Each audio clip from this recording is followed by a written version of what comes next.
मैं हर ईद पे इस रेसिपी को ज़रूर बनाती हूँ। इंतहाई लज़ीज़, जूसी, मक्खन की तरह मुलायम, मुंह में घुल जाने वाला ये बीफ स्टीम रोस्ट बन के तैयार हो जाता है, वो भी प्रेशर कुकर में, बग़ैर किसी स्टीमर और बग़ैर किसी ओवन के। और इतना लाजवाब बनता है कि जो भी इसे खाता है ना, वो यही कहता है कि इसकी रेसिपी चाहिए। तो चलिए जी, आज सोचा मैं आपके साथ इसकी रेसिपी शेयर कर दूँ, तो आप भी इस ईद पे इसे ज़रूर ट्राई कीजिएगा। तो यहाँ पर आप ज़रा इसकी लुक चेक कीजिए। ऐसे मुँह में डालते ही घुलता चला जाता है, इंतहाई नरम व मुलायम। यहाँ पे स्टीम रोस्ट बनाने के लिए आपने बीफ या फिर मटन का गोश्त, दोनों में से जो भी हो इस्तेमाल कर सकते हैं। इसी रेसिपी को फॉलो करते हुए आप रान भी रोस्ट कर सकते हैं। तो यहाँ पे मैंने 1.5 किलो के करीब लिया था बीफ, और इसके ऊपर मैंने 1 टेबल स्पून भर के नमक छिड़क दिया था। अब मैं इसके ऊपर सिरका डाल दूँगी, सफ़ेद सिरका। आधा कप के बराबर मैंने सिरका डाल दिया है। हाथों के साथ मैंने इसे अच्छी तरह से मिक्सिंग कर ली थी नमक और सिरके के साथ गोश्त की, और अब इसको छोड़ देंगे आधे घंटे के लिए। तो नमक और सिरका लगाने से ये होगा कि जो गोश्त का रेशा दांतों में फंसता है वो नहीं फंसेगा। गोश्त का रेशा इंतहाई सॉफ्ट हो जाएगा और जो एक गोश्त की ख़ास स्मेल आती है वो भी ख़त्म हो जाएगी। तो यहाँ पर मैंने इसे कवर कर दिया था और आधे घंटे के लिए इसी तरह से छोड़ दिया था काउंटर पर। तो यहाँ पर आधा घंटा हो गया था नमक और सिरका लगा के गोश्त को छोड़े हुए। तो मैं आपको दिखाऊँ तो ये देखिए कितना सारा पानी जो है रिलीज़ कर दिया है गोश्त ने, और इसके साथ ही गोश्त की सारी स्मेल भी ख़त्म हो जाती है। तो अब आपने क्या करना है, इस गोश्त को खुले पानी के साथ 2-3 पानी अच्छे तरीके से वॉश कर लेना है और इसको एक स्ट्रेनर में डाल के 20 से 25 मिनट के लिए छोड़ देना है, ताकि गोश्त का सारा एक्स्ट्रा पानी निकल जाए। तो यहाँ पे अब इसकी मैरिनेशन तैयार कर लेते हैं। तो उसके लिए मैंने लिया था 1 कप दही, क्योंकि 1 पाव दही के बराबर था। अब इसके अंदर अजवाइन हाथ से मसल के ऐड कर दूंगी, ½ टी स्पून के बराबर। तो अजवाइन ज़रूर ऐड कीजिएगा, एक तो हाजमेदार होती है, दूसरा गोश्त की स्मेल को ख़त्म करती है। अब इसके अंदर डाल देंगे चिली सॉस, जो कि मैंने डाल दी है 2 टेबल स्पून भर के। सोया सॉस डाल दी है 2 टेबल स्पून भर के, और टमाटो केचप ऐड की है 4 टेबल स्पून भर के। मैं टमाटो केचप ऐड कर रही हूँ, कोई चिली गार्लिक सॉस या चिली गार्लिक केचप आपने ऐड नहीं करनी, सिंपल टमाटो केचप आपने 4 टेबल स्पून ऐड कर देनी है। सिरका 2 टेबल स्पून ऐड कर दूंगी, अगर आप चाहें तो इसकी जगह पे नींबू का रस भी ऐड कर सकते हैं 2 टेबल स्पून। लहसुन का पाउडर ऐड कर दिया है 1 टीस्पून, और अदरक का पाउडर ऐड कर दिया है ½ टी स्पून। तो लहसुन अदरक के पाउडर की जगह आप फ्रेश पेस्ट भी ऐड कर सकते हैं लहसुन अदरक का 2 टीस्पून के बराबर। नमक डाल देंगे 1½ टेबल स्पून। कुटी हुई लाल मिर्च डाल देंगे ½ टेबल स्पून, और तिक्का मसाला या फिर तंदूरी मसाला, दोनों में से जो भी चीज़ आपके पास हो आपने 1 टेबल स्पून भर के ऐड कर देनी है। धनिया पाउडर डाल देना है 1 टेबल स्पून। लाल मिर्च पाउडर डाल दिया है 1 टीस्पून। हल्दी डाल देंगे 1 टीस्पून, और गरम मसाला पाउडर डाल देंगे 1 टीस्पून भर के। अब इसमें 2 चुटकी के बराबर मैंने फूड कलर ऐड कर दिया था। अच्छी तरह से विस्कर के साथ आपने इसको बीट कर लेना है, मिक्स कर लेना है, ताकि दही की तमाम गुठलियाँ और दाने ख़त्म हो जाएँ। यहाँ पे देखिए एक स्मूथ सा पेस्ट जो है हमारे पास रेडी हो गया है मैरिनेशन के लिए। तो यहाँ पे अब गोश्त को देख लेते हैं, जिसे मैंने वॉश करके रखा था। तो ये देखिए इसका रेशा कितना सॉफ्ट हो चुका है। ये नमक और सिरके में जो हमने इसे आधा घंटा छोड़ा था उसकी वजह से है। चलिए अब अगला स्टेप देख लेते हैं। तो यहाँ पे गोश्त को धोने के बाद मैंने स्ट्रेनर में डाल के छोड़ दिया था 20 से 25 मिनट के लिए। उसका सारा एक्स्ट्रा पानी निकल चुका था। अब इस गोश्त को मैं इस मैरिनेशन वाले मसाले के साथ कोट कर लूँगी। तो यहाँ पे देखिए जी, सारा जो गोश्त था उसे मैंने कोट कर लिया था इस मैरिनेशन वाले मसाले के साथ। तो अच्छी तरह से आपने मिक्स करते हुए इसकी कोटिंग करनी है कि सारा मसाला हर बोटी पे अच्छी तरह से चारों तरफ से लग जाए।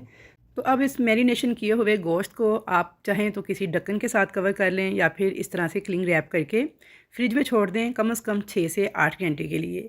अगर इसे रात भर के लिए छोड़ेंगे तो इसका बहुत बेहतरीन रिज़ल्ट आएगा। मैरिनेशन बहुत अच्छी तरह से गोश्त के अंदर रच बस जाएगी। लेकिन अगर टाइम ज़्यादा ना हो तो 3 से 4 घंटे ज़रूर मैरिनेट कीजिएगा। तो यहाँ पे तकरीबन 6 घंटे गोश्त को फ्रिज में रख के मैंने अच्छी तरह से मैरिनेट कर लिया था। तो चलिए अब इसके लिए प्रेशर कुकर तैयार कर लेते हैं। तो यहाँ पर मैंने प्रेशर कुकर लिया है 1 अदद। इसमें डाल दूँगी 1 लीटर के करीब पानी, और एक स्टीमर वाली ये जाली जो कि 200-250 रुपये की ईज़िली मिल जाती है, इसका स्क्रीनशॉट ले लें।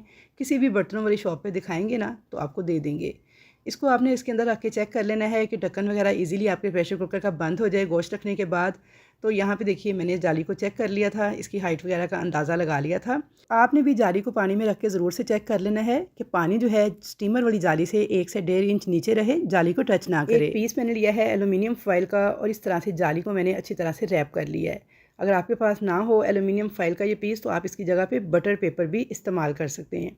तो यहाँ पे देखिए जी, अच्छी तरह से ये लगाने के बाद मैंने इसके अंदर 2 से 3 सुराख कर लिए थे मुख्तलिफ़ जगहों पे, ताकि स्टीम के दौरान जो एक्स्ट्रा पानी गोश्त में से निकले वो नीचे चला जाए और इसके ऊपर खड़ा ना रहे।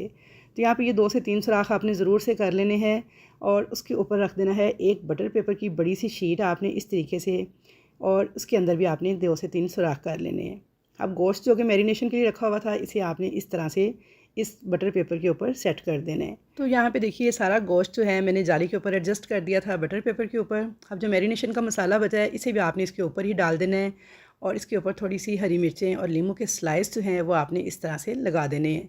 तो बहुत अच्छी खुशबू और अरोमा आता है इनका। अब इस बटर पेपर के साथ आपने अच्छे से गोश्त को कवर कर देना है। इससे ये होगा कि गोश्त के ऊपर पानी जो गिरेगा स्टीम के दौरान ढक्कन में से प्रेशर कुकर के, वो इसके मसाले को उतरने नहीं देगा, बल्कि मसाला जो है सारे का सारा गोश्त के ऊपर इसी तरह से टिका रहेगा। अब प्रेशर कुकर के अंदर जो 1 लीटर पानी डाला था, इसके अंदर मैं थोड़ा सा साबुत गरम मसाला ऐड कर दूँगी। बिल्कुल थोड़ी सी क्वांटिटी गरम मसाले की थी जो मैंने ऐड की थी, साथ 3 से 4 हरी मिर्चें ऐड कर दी हैं। तो बहुत प्यारी खुशबू और अरोमा आता है इन मसालों का हमारे स्टीम रोस्ट में से। अब जो हमने जाली तैयार की है उसके ऊपर जो गोश्त को सेट किया है, तो एहतियात के साथ उठा के आपने इसे रख देना है प्रेशर कुकर के अंदर और इसके ढक्कन को आपने ऊपर से बंद कर देना है। तो यहाँ पे चारों तरफ से गोश्त को प्रेशर कुकर के साथ नहीं लगना चाहिए, बल्कि जाली के ऊपर ही रहना चाहिए। तो यहाँ पे देखिए जी, ढक्कन को मैंने बंद कर लिया था। इसे विसल लगा देंगे और चूल्हे पे चढ़ा देंगे जी हाई फ्लेम पे, यहाँ तक कि इसकी सीटी बोलने लगे। जब इसकी सीटी बोलना स्टार्ट हो जाए तो आपने फ्लेम कर देना है मीडियम लो। तो मीडियम लो फ्लेम करने के बाद आपने 40 से 45 मिनट का टाइम देना है अगर आप बीफ से तैयार कर रहे हैं, और अगर मटन से तैयार कर रहे हैं तो 20 से 25 मिनट ही काफ़ी होंगे। तो यहाँ पे 45 मिनट हो गए थे इसको स्टीम होते हुए मीडियम टू लो फ्लेम पर। तो इसकी स्टीम को रिमूव करेंगे और अब इसको चेक कर लेते हैं। तो इस स्टेज पर अगर आपको ये रेसिपी ज़रा भी अच्छी लग रही है तो जल्दी से वीडियो को लाइक करें, शेयर करें मिलने जुलने वालों से, और अच्छा सा एक कमेंट करके मुझे ज़रूर बताएं कि कैसी लगी आपको ये रेसिपी। तो इंशाल्लाह ताला बेहतरीन रिज़ल्ट मिलेंगे आपको इस रेसिपी के। तो इसको सर्व कर लेंगे और मैं आपको चेक करवाती हूँ कि कैसे मक्खन मलाई की तरह नरम ये स्टीम रोस्ट बन के तैयार हुआ है, जो कि खाने में इंतहाई लजीज था। तो ज़रूर से ट्राई कीजिएगा मेरी इस रेसिपी को और मुझे फ़ीडबैक देना मत भूलिएगा। तो यहाँ पे मैंने इसे डिश आउट कर लिया था। थोड़े से सफ़ेद तिल आपने इसके ऊपर छिड़क लेने हैं, जो कि दिखने में तो खूबसूरत लगेंगे ही, खाने में भी बेहद मज़ेदार लगते हैं। तो यहाँ पे मैं आपको गोश्त चेक करवा दूँ। तो ये देखिए, अभी ये बहुत गर्म था लेकिन मैं आपको चेक करवा रही हूँ। तो ये देखिए माशाल्लाह बिल्कुल मक्खन मलाई की तरह नरम और सॉफ्ट इसका रेशा हो चुका है, और हाथ लगाते ही गोश्त टूट रहा है तो मुंह में जाते ही ये घुल रहा था। हद लजीज ये गोश्त बन के तैयार हुआ था, जायके में भी और खाने में भी। तो मुलाकात होगी आपके साथ एक अच्छी और नई रेसिपी के साथ। तब तक के लिए अल्लाह हाफिज़।